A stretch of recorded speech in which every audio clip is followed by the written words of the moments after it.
Hello, Mr. Trump.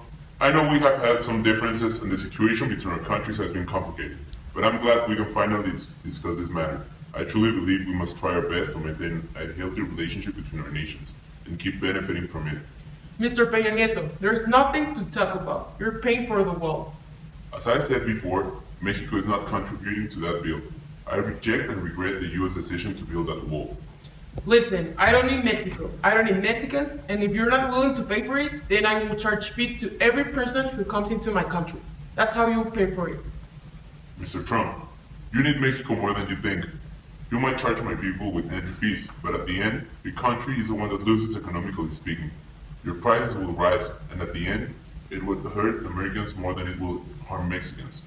Your country is a mess down here, full of drug dealers, rapists, killers, and you have a bunch of bad hombres down there. If you aren't doing enough to stop them, I think your military is scared. Our military isn't, so I might send them down to take care of it. I might say the same about your people. America already invades Mexico every spring break. And these people are bringing drugs, they're bringing crime, they are rapists, and some, I assume, are good people. Fair play, Mr. Peña. I hope you're aware that I'm getting rid of NAFTA too, also known as the worst trade deal ever approved by this country. Before you make a decision, you might want to take a look at this data I have for you. 6 million American jobs depend on trade with Mexico. If the US stopped trading with Mexico, millions of people would lose their jobs. Businesses supported by Mexican investment in the US employ more than 100,020 people. So tell me, Trump, is it really best for your country to eliminate NAFTA completely? Maybe we shouldn't get rid of it completely, but we should definitely renegotiate it. NAFTA is not beneficial for my country. I can speak for Canada, but for the US, it's not benefiting at all.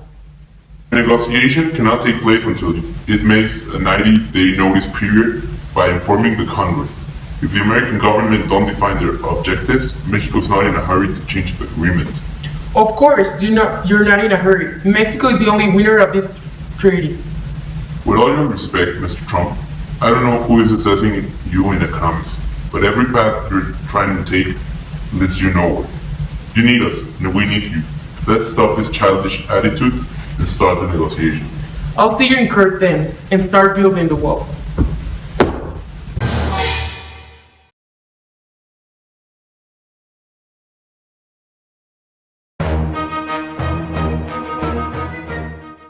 So in case there is no agreement and NAFTA is dissolved, the United States and Mexico can work under a most favored nation obligation.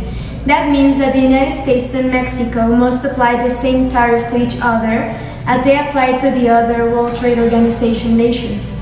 If NAFTA negotiations are dissolved, the US would have to raise tariffs to Mexico to its World Trade Organization most favored nation applied level, that means 2%, and Mexico will be legally obligated to raise its tariff to 8%. These tariff changes will be enough to keep production chains across the continent. This progress will be made to reduce the bilateral trade deficit between the United States and Mexico. American exporters will really suffer without Mexican markets, since Mexico has treaties with 43 other countries, including Argentina and Brazil in the Mercosur and countries from the European Union and Asia, which are the United States' most direct competitors. So the end of NAFTA may encourage Mexico to pursue and deepen agreements with them. This will really affect the US farmers. So the actual negotiation means that since the outbreak of Donald Trump in politics, the idea of renegotiation, the North American Free Trade Agreement, began to take hold. This proposal was confirmed once he was elected President of the United States of America. From the beginning, President Trump used a strategy in which he abused of his power and the use of speech based on economic threats to Mexico. He has damaged the country's relationship with Mexico, insulting immigrants and wanting to force the country to pay for an unnecessary wall. From an economic perspective, NAFTA is a success. The United States would not be as strong a competitor with the European Union or China without it. This trade agreement represents a need for the United States, when competing in such a globalized world. Donald Trump is beginning to realize that his measures will affect more the US than they affect Mexico.